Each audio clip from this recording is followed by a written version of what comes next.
예, 안녕하십니까. 예, 안녕하세요. 자, 글로벌 디펜스 뉴스 팬 여러분. 자, 오늘은, 하나님의 천사 이승만 대통령 제4부 청년 이승만 감옥에서 하나님을 만나다.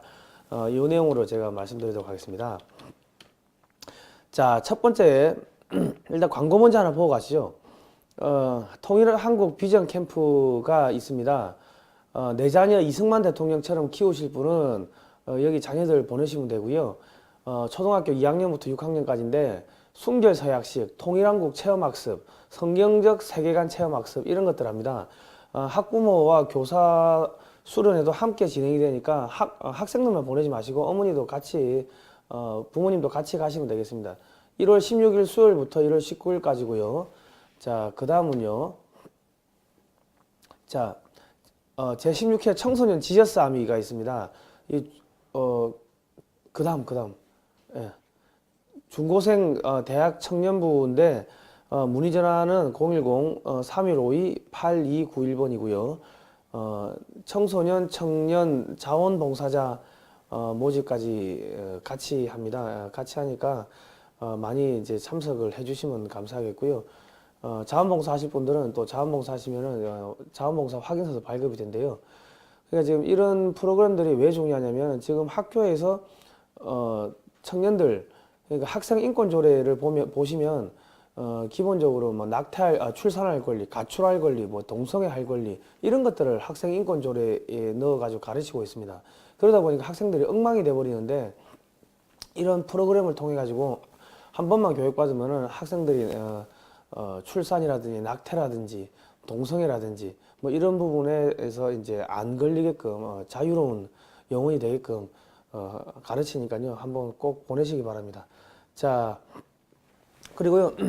우리 이 책은 이승만 대통령과 박정희 대통령 때 피눈물 흘리면서 그 무기를 개발했던 그런 이야기들이 들어있는 무기 개발사로 본 근현대사입니다.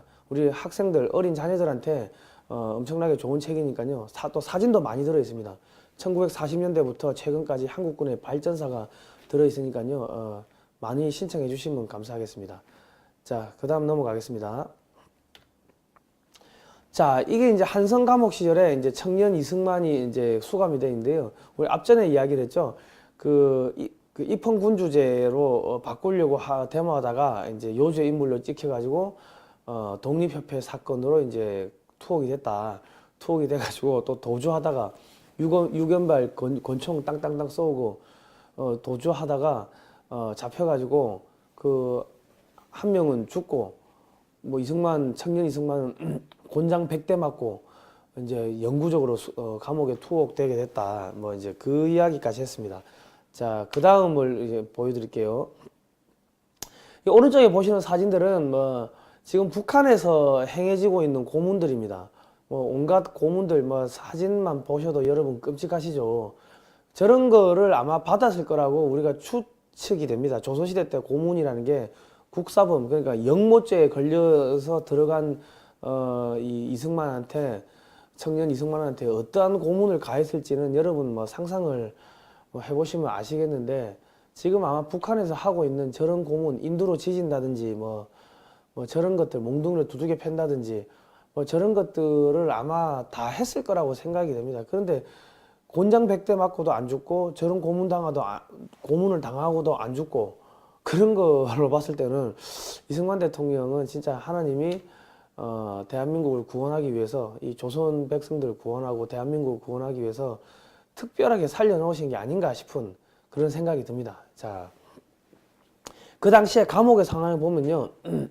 한 방에 15명을 수용하는 게 뭐 원칙인데 하도 많이 뭐 집어넣어가지고 한 명당 0.23평 그러니까 한 60에서 70cm 정도의 공간 딱 무릎을 굽히고 앉으면은 딱 차지할 수 있는 공간 그러니까 다리도 제대로 못 뻗는다는 거죠.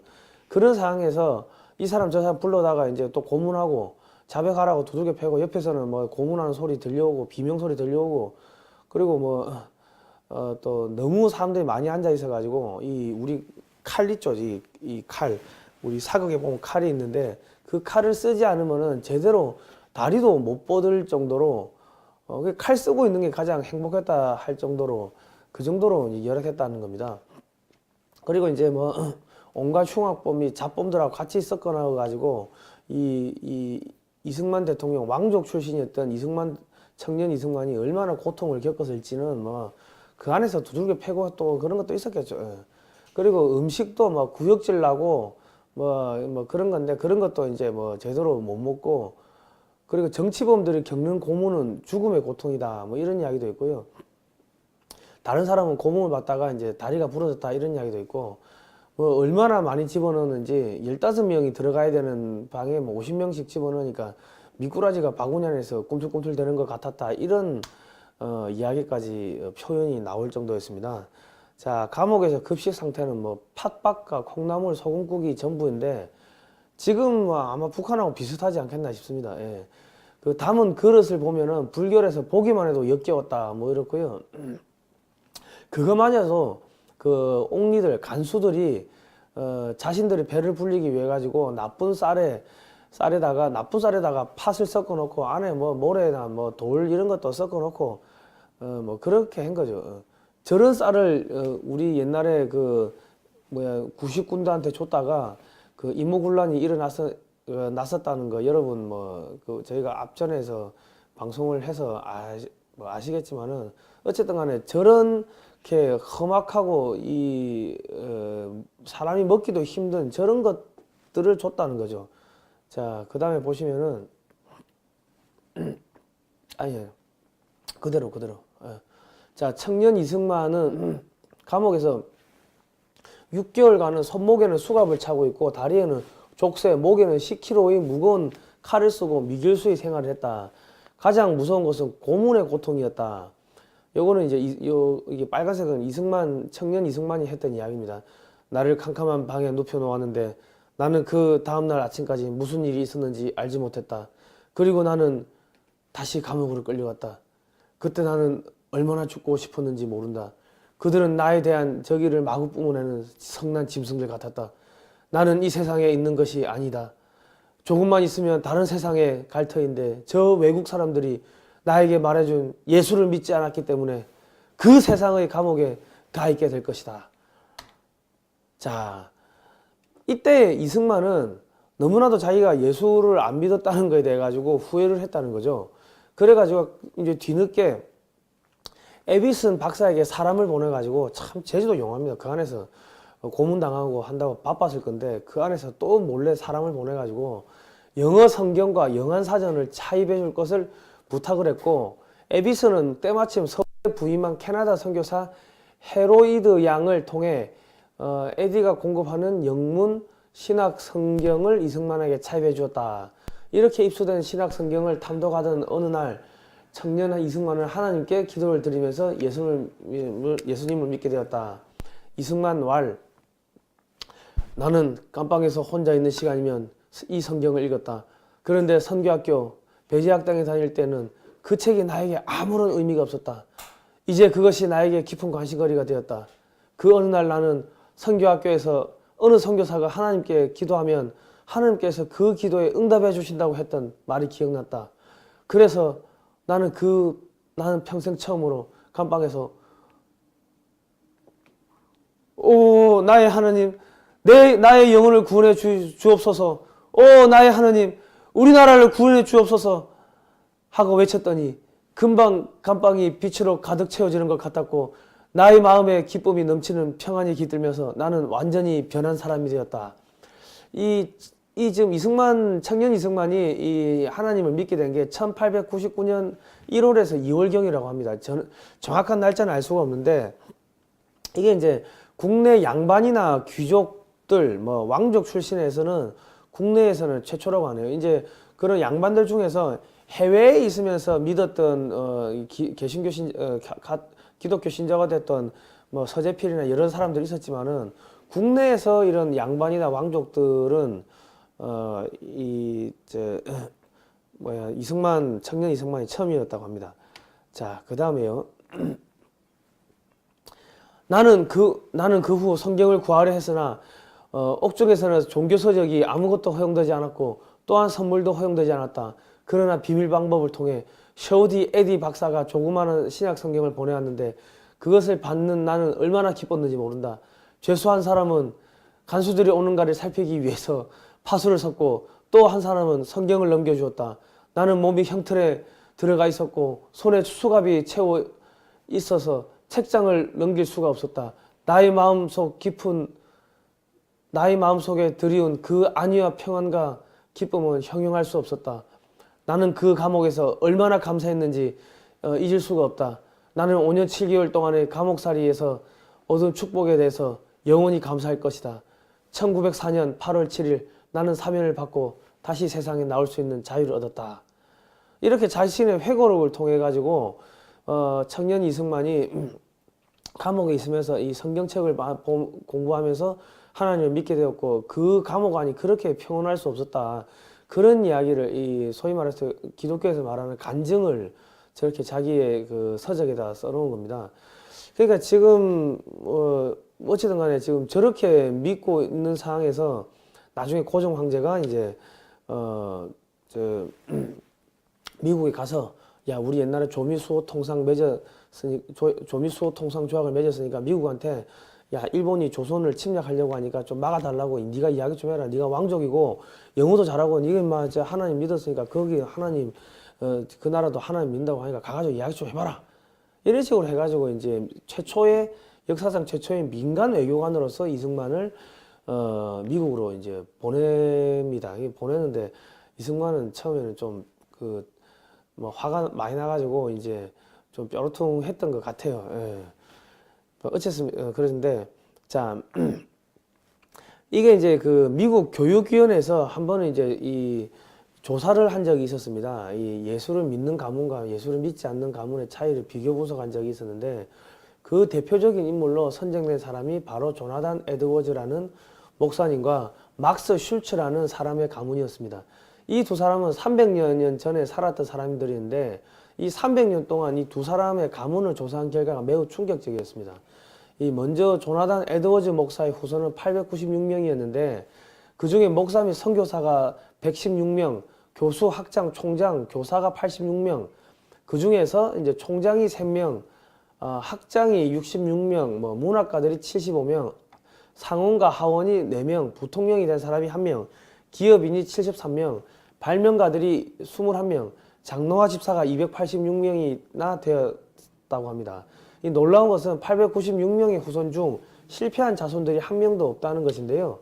반면에 조나단 에드워즈라는 동시대의 사람으로서 당시 미국에서 손꼽는 그 갑부로 유명했던 이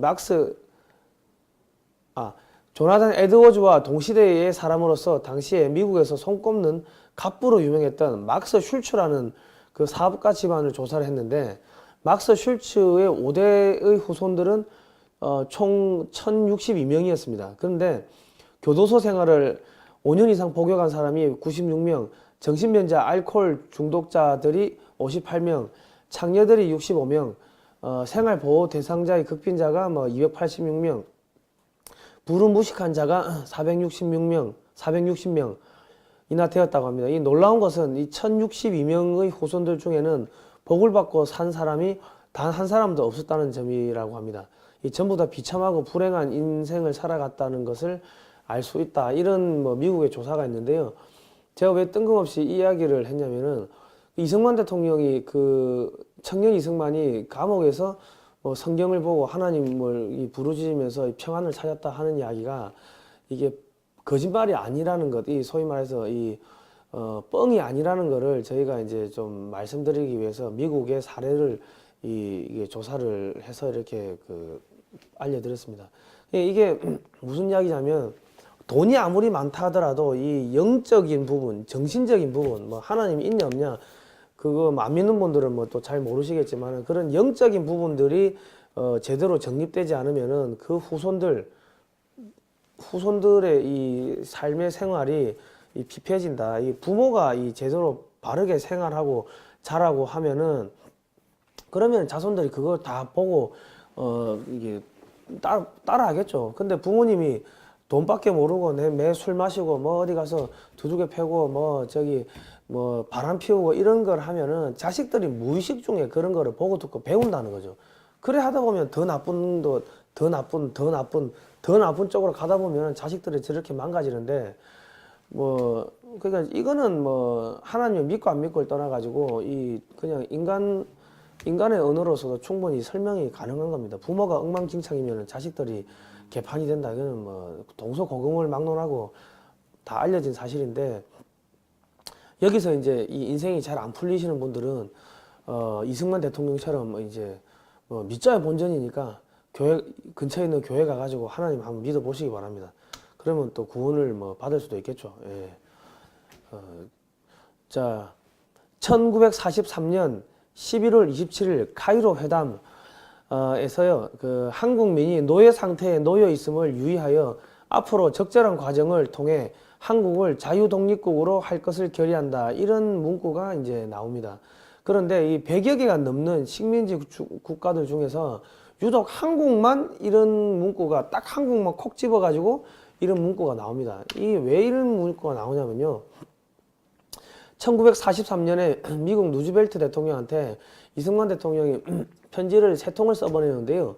그 중에 5월 15일자 편지에는 미국이 1882년 조선과 체결한 조미수호 통상조약을 파기하면서 1905년 을사조약과 1910년 일본이 한국을 병탄하도록 도운 일을 상기하면서 동아시아를 시작으로 불행한 사태가 확산된 것은 서양의 정치가들이 독립된 한국이 동양 평화의 보루라는 사실을 인식하지 못한 데서 비롯됐다. 이런 이야기를 했습니다. 그러니까 며칠 있다가 한 10일 정도 있다가 5월 26일 날 루즈벨트 대통령의 비서실장이 세밀한 주의를 받았다는 답을 이렇게 보내줬다는 거예요. 이게 무슨 이야기냐면요.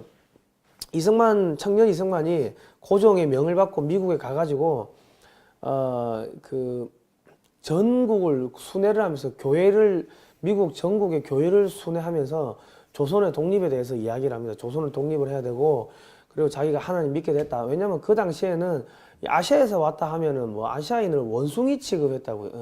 이 미국 애들이. 그런데 아시아에서 원숭이 한 마리가 와가지고 돌아다닌다고 해가지고 뭐 쳐다나 보겠습니까?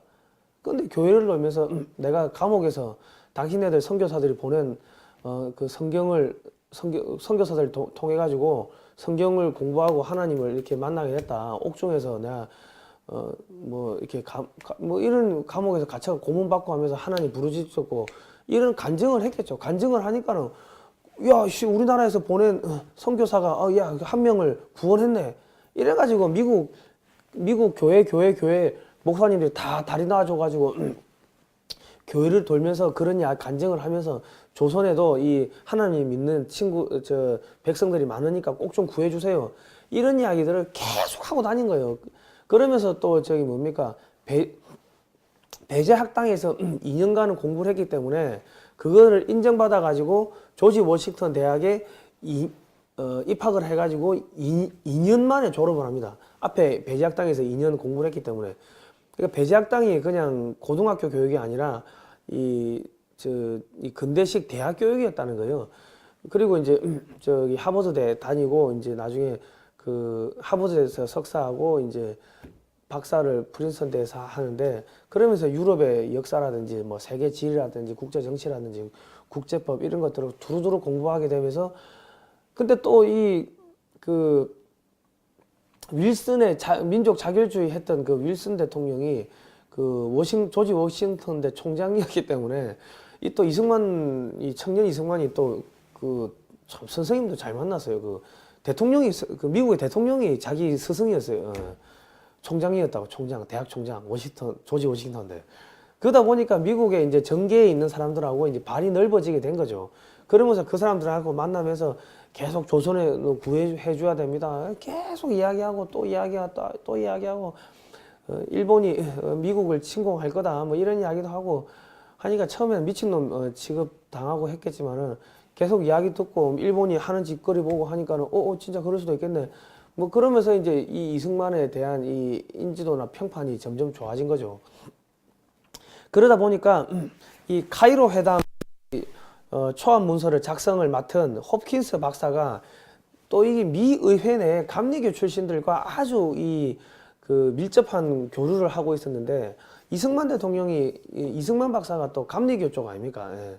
그러니까는 둘이 이미 만나가지고 이야기를 했든지 이승만 박사가 하고 다니는 이야기를 들었든지 저 편지를 봤든지 뭐 최소한 그렇게 됐다는 거죠. 그러니까 여기서 소위 말해서 이승만 대통령이 그 여기 한국 근현대사 바로 알기라는 요 책을 보시면요. 그 하나님 계속 이야기하고 다니고 성경책 끼고 다니고 교회를 돌면서 그러면서 이 대한민국 조선의 구원을 위해서 기도를 하고 대한민국의 구원을 위해서 기도를 하고 막 그랬습니다. 예. 그랬기 때문에 나중에 조선이 독립도 됐지만은 한국전이 딱 터지자마자 여기 보시면은 그 미국이 한국전에 쏟아부은 전쟁 비용이 2009년 미 국방정보센터가 미 의회 조사국의 자료를 바탕으로 조사를 해보니까 670억 달러인데 현재 가치로 하면은 뭐 6,910억 달러, 약 767조 원 정도가 된다.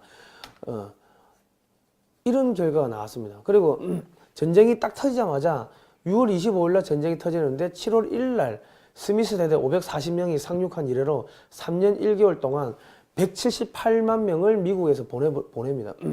그러면서 전사가 54,246명, 실종이 8,177명, 포로가 7,140명, 부상이 10만 3,084명, 총 17만 2,847명이 희생을 당했습니다. 그러니까 이승만 대통령이 하나님 믿고 계속 구원해달라 하니까 저렇게 구원을 받은 거예요. 70년 전에. 미국이 한국에다가 무슨 이권이 있어가지고 주한미군이 그때 당시에 있었다가 철수를 했어요. 철수하자마자 이 소련군이 내려왔다고. 김구 선생이 주한미군 철수하라고 그 이야기 했다고. 북한 갔다 오자마자. 북한 가서 성접대 받았습니까? 갑자기 왜 북한 갔다 오자마자 북한에서 군사 퍼레이드 하는 거 다 보고 남침할 거라고 뻔히 알고 있었으면서 소련과 미군은 똑같이 물러나야 된다고 그딴 소리를 했어요. 어쨌든 간에 우리 교회에서 목사님들이 이런 이야기 하시죠. 하나님 믿으면 구원을 받을 것이다. 하나님 믿으면 그 금은 보화를 쏟아 내려주실 거다. 기름을 부어줄 거다. 예수 그리스도 올 거다. 이런 이야기를 하는데 그 언제 오냐고요. 언제. 근데 보시면은 70년 전에 왔다 갔잖아요. 70년 전에 767초 쏟아부었고 178만 명이 예수 그리스도가 왔다 갔고 구원해 준 거 아닙니까? 그러니까 지금 대한민국 교회 사실은 이런 부분들을 대한민국 교회에서 대한민국 근현대사를 이 목숨 걸고 가르쳐야 되는데 그 자기들 교회의 역사가 대한민국 근현대사의 역사인데 대한민국 교회가 이런 걸 안 가르친다고요. 역사 왜곡은 엄연한 범죄인데 있는 역사도 안 가르치는 거는 그거는 범죄예요. 근데 지금 대한민국의 교회나 목사님들이 이런 거 안 가르친다는 거는 죄를 짓고 있다는 거죠. 교회가 뭐 하는 데입니까? 하나님 은총을 높이 칭송하고 받들고 그런 거 아닙니까? 그런데 70년 전에 이승만 대통령이 하나님 붙잡고 기도해가지고 저렇게 많은 병사들이 와가지고 대한민국 구원해 주는데 이 대한민국 교회에서 이런 걸 왜 안 가르칩니까? 그리고 일본 목사님들은 김정은이 온다고 하니까는 그 찬양하고 찬송하고 있고 대한민국의 좌파 성도들이 떠날까 싶어가지고 교회에서 말도 못하고 있고 그게 지금 대한민국의 지금 이 교회가 얼마나 타락했는지를 지금 보여주고 있는 겁니다. 사실 이런 내용들을 교회에서 가르쳐야 되는데 그 다음요. 이 한국 근현대사 바로 알기 이 책을 꼭 좀 사서 보시기 바랍니다. 이 책 안에는 여러 가지 대한민국의 근현대사에 대한 내용들이 많이 들어있는데요. 우리가 이 태극기 들고 나라 지킨다고 막 떠들고 입으로 떠들고 할 게 아니고 진짜로 책을 보고 공부를 해야 됩니다. 공부를 하지 자기가 빨간 줄 긋고 공부하고 이 가슴에 이게 새기지 않으면요 그거는 남의 지식이 되는 겁니다. 이 유튜브 보는 거는 남의 지식이지 제 지식이지 여러분들 지식이 아닌 거예요. 제발 좀 책을 사보고 공부를 하시기 바랍니다. 공부를 해야지 이 철학적 이 기준이 서는 거고 그래야지 흔들리지 않는 겁니다. 자, 아시아의 작은 나라에 소위 말해서 일본 보고 원숭이들 사는 나라라고 미국은 그렇게 폄하했는데 아시아의 작은 나라에서 온 이승만 대통령을 1954년 8월 2일 날 미국에서 뉴욕에서 100만 명이 나와가지고 카퍼레이드를 해줬다는 거예요. 이게 말이 됩니까 이게? 아시아에 뭐 지금으로 치면 우리 문재인 정권이 대통령이 감비아 좋아하니까 감비아에서 대통령 왔는데 100만 명 나와가지고 퍼레이드 해줬다는 거하고 똑같은 겁니다. 예. 말이 안 되는 이야기를 한 거 아닙니까? 자, 이 지금 한미 상호 방위 조약에 보시면요. 이거는 이 철저하게 기독교적인 이런 베이스가 다 깔려 있습니다. 기독교 문명이 들어가 있어요. 왜냐하면 한미 상호란 말은 너랑 나랑 동급이라는 이야기인데 어떻게 한국하고 미국이 동급이 될 수 있습니까? 지금도 동급이 안 되는데 그때는 한국에 거지들밖에 없었는데 구걸하러 미국에 가야 되는데 동급이 될 수 있겠습니까? 이게 이제 성경적으로 보면은 이 한국과 미국이 똑같이 하나님의 자녀면은 동급이 되겠죠. 그러한 이 한미 상호 방위 조약에는 그러한 이 성경적 가치관, 기독교적 문명이 이제 깔려 있는 겁니다. 예. 자, 이 한미 상호 방위 조약을 사람의 힘으로 끊으려 하면 이 다칩니다. 지금 문재인 정권이 그 이 한미 상호 방위 조약을 사람의 힘으로 끊으려고 하는데 그러면은 그 말로가 별로 좋지가 않을 겁니다. 자, 이 6조에 보시면요. 한미 상호 방위 조약 6조에 보시면 무기한으로 유효하다 이렇게 되어 있는데 이거는 자손 만대에 걸쳐 대물림되는 종신보험하고 같은 겁니다. 그 반면에 미일 안전보장조약은요 10년 단위로 갱신이 되기 때문에 저는 갱신형 보험이라고 보시면 되는 겁니다. 자, 이게 이런 차이가 이게 일어나게 된 게 이 무슨 거냐 이게 미국이 일본을 안 믿는 게 또 이런 게 있습니다. 이 조선에서 하나님의 자녀 이 기독교 신자들을 일본이 엄청나게 죽였습니다. 죽인 것도 있고 그리고 이제 천황을 숭배하라고 이 하나님 버리고 천황 숭배하라고 그렇게 천황 강요도 하고 뭐 그랬기 때문에 미국 입장에서는 일본은 반기독교적인 국가로 분류가 되는 거죠. 그러니까는 뭐 미국을 진주만해서 폭격을 했다. 그러니까는 막 네가 했던 그 짓 내 안 잊고 있다. 이런 것도 있지만은 미국 입장에서는 일본을 갖다가 반기독교적인 국가로 보고 있기 때문에 그 일본이 그 기독교인들 죽이고 한 것들 다 기억을 하고 있다는 거예요. 그래서 일본을 안 믿는다는 겁니다. 그 반면에 한국은 이승만 대통령이 하나님 이 붙잡고 막 하소연하고 뭐 하소연할 때 뭐 협박도 했겠죠. 야, 너희가 뭐 선교사 보내가지고 하나님 믿으면 구원해 준다고 했는데 우리 구원 안 해줄 거냐? 그러면 하나님 사기꾼이야? 선교사 사기꾼이야? 이런 이야기도 서슴없이 했을 겁니다. 예, 제가 모르긴 몰라도 예. 뭐 어쨌든 간에 자, 이 빨간색을 보시면요. 이 지도를 보시면